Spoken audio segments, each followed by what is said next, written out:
on entend parfois les gens qui disent mais pourquoi est-ce qu'il faudrait une première année où les missionnaires se forment dans de nouvelles... Enfin, la formation spirituelle, etc. D'une part, parce que quand on arrive de l'étranger et qu'on est complètement perdu avec une nouvelle langue, un nouveau contexte, une nouvelle culture, des habitudes qui sont différentes, où on ne peut pas comprendre et se faire comprendre comme on aimerait, je veux dire, même les choses dont on a l'habitude dans notre pays, même au niveau spirituel, de pouvoir reprendre le temps, d'apprendre et de réapprendre ce que c'est que l'intimité avec Dieu. Et la première année est offerte aux missionnaires en anglais, pour qu'ils puissent se retrouver, parce qu'ils sont dans des églises françaises, etc., dans des cours de langue, mais où ils puissent à nouveau communiquer à Dieu, communiquer les uns avec les autres dans leur langue maternelle et retrouver quelque chose qui leur est familier. Et puis on propose des formes de prière, des formes de méditation de la Bible, de lecture de la Bible, prier, d'apprentissage de l'écoute de Dieu, qui puissent les aider à approfondir cette relation avec le Seigneur. Et c'est quelque chose dont on aurait besoin, nous aussi, les Français, davantage. En fait, on pense souvent que, ben voilà, lis ta Bible, prie chaque jour, et ça suffit, on a coché la case, et on peut faire tout le reste.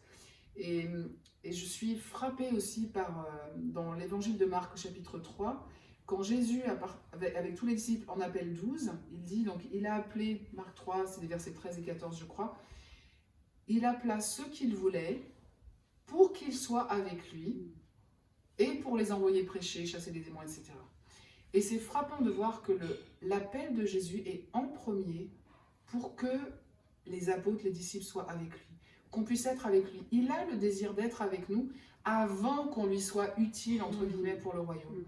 Et du coup, pouvoir développer ça, et notamment dans la première année où on est tellement bousculé, trouver ce cœur à cœur avec le Seigneur, donc tout au fil de l'année, les participants ont des lectures à faire toutes les semaines avec des questions qui leur sont renvoyées pour pouvoir intégrer de nouvelles manières de prier, de nouveaux concepts pour les aider aussi à mieux se connaître devant Dieu, à exposer ce qu'ils sont devant le Seigneur.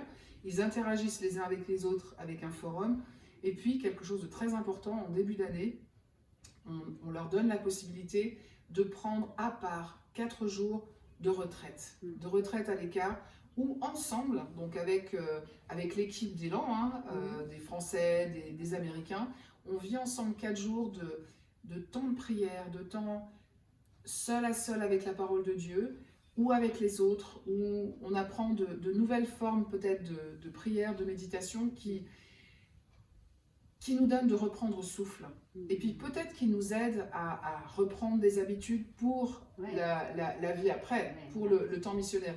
Et ça serait à conseiller, pas juste aux missionnaires, mais régulièrement à nous, Français. Où je veux dire, et surtout dans nos pays occidentaux, où c'est tout le temps, allez, on continue, et on fait ça, et on fait ça, et on fait ça.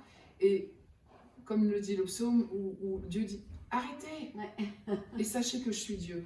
Et s'octroyer le temps de 4 jours où on s'arrête et on se dit, je laisse, et Seigneur, je te donne 4 jours pour me remettre au diapason de toi, réentendre peut-être ton cœur battre, réentendre le mien aussi battre et voir ce que tu voudrais me dire, et puis partager avec d'autres. Enfin, il y a de très beaux moments qui se vivent, des liens aussi qui se tissent entre les missionnaires et les gens d'élan, franco-américains, anglo, on a hollandais, on a des gens qui viennent d'un peu partout.